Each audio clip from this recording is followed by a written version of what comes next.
পটুয়াখালীতে বৃদ্ধা মাকে মুরগির খোপে আশ্রয় দিয়েছেন সন্তানরা। দর্শক, একটি মর্মান্তিক ঘটনা জানাতে যাচ্ছি আপনাদের, যা শুনলে আসলে আপনার চোখ থেকে পানি বের হবে।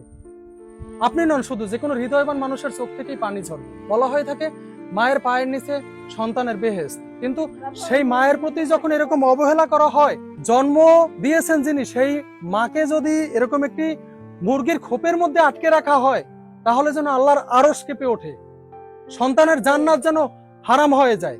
এরকমই একটি ঘটনার বর্ণনা জানাতে চলেছি আপনাদের। যে মা বাড়ি বাড়ি ভিক্ষা করে সন্তানদের লালন পালন করে বড় করেছেন, সেই গর্ভধারিণী মায়েরই আজ আশ্রয় হয়েছে মুরগি রাখার খোপে। বৃষ্টির পানিতে ভিজে যাওয়া এরকম স্যাঁতস্যাঁতে পরিবেশেই দীর্ঘ বছর যাবৎ বসবাস করছেন জনম দুঃখিনী মা। মুরগি রাখার এই খোপটিতে নেই কোনো কাঁথা কিংবা বালিশ, এমনকি হাওয়া বাতাসও চলতে পারে না ঠিকঠাক। দেখা যায় এমন একটি ঘরেই কোনো মতে খুঁটুমুটু দিয়ে বসে আছেন অসহায় মা। একটু পরপর খাবারের জন্য করছেন ডাক চিৎকার, কিন্তু কে শোনে তার চিৎকার? জানা যায় ঝড় বাদল যাই হোক না কেন, সকাল হলেই বৃদ্ধা মাকে মুরগির খোপে রেখে কাজে চলে যান সন্তান ও পুত্রবধূরা। এ সময় তাদের থাকার ঘরটিও রেখে যান তালাবদ্ধ। নিরুপায় হয়ে খাবারের আশায় নরবরে শরীরখানা নিয়েই এবারে ওবারে ছুটে বেড়ান জনম দুঃখিনী মা। সম্প্রতি পা পিছলে আছাড় খেয়ে মাথা ফেটে যাওয়া সহ হাত ভেঙে গেছে বৃদ্ধা মা নূরজাহান বেগমের। সারাদিনের যন্ত্রণায়ও ছটফট করছেন তিনি।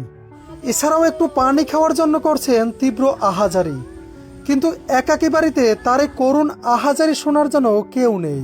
কারণ আদরের ছেলেরা যে ঘর তালাবদ্ধ রেখে সকালবেলায় চলে যান এদিক সেদিক, ফেরেন আবার সন্ধ্যায়। সম্প্রতি বন্যা হওয়ার কারণে জোয়ারের পানিতে থই থই করছে নূরজাহান বেগমের খোপটির চারপাশ। এতে যেন তার মধ্যে কাজ করছে এক অজানা আতঙ্ক। দুঃখজনক এমন ঘটনাটি ঘটেছে পটুয়াখালী সদর উপজেলার লাউকাঠি ইউনিয়নের দক্ষিণ লাউকাঠি গ্রামে। অবহেলিত বৃদ্ধা মায়ের দুই সন্তানদের কাছে এ বিষয়ে জানতে চাইলেও তাদের কোথাও খুঁজে পাওয়া যায়নি। 10 মাস 10 দিনের তীব্র কষ্ট, প্রসব বেদনা, নিজে না খেয়েও সন্তানকে খাওয়ানো, ছোট থেকেই আদর যত্নে সন্তানদের শখ আহ্লাদ পূরণ করে বড় করা, এত ত্যাগ স্বীকার করেও মা নামক জান্নাতের টিকিট কি শেষ বয়সে এসেও একটু যত্নের ভাগীদার হতে পারেন না? অবশ্যই সন্তান হিসেবে আজীবন মায়ের প্রতি আদর যত্ন ও ভালোবাসা আমাদের নৈতিক দায়িত্ব ও কর্তব্য। এজন্য প্রয়োজন আমাদের মানবিকতা বোধের, শিক্ষিত হওয়ার আগে প্রয়োজন মানুষ হওয়ার। তবেই পৃথিবী হবে আরো সুন্দর, শান্তিময়।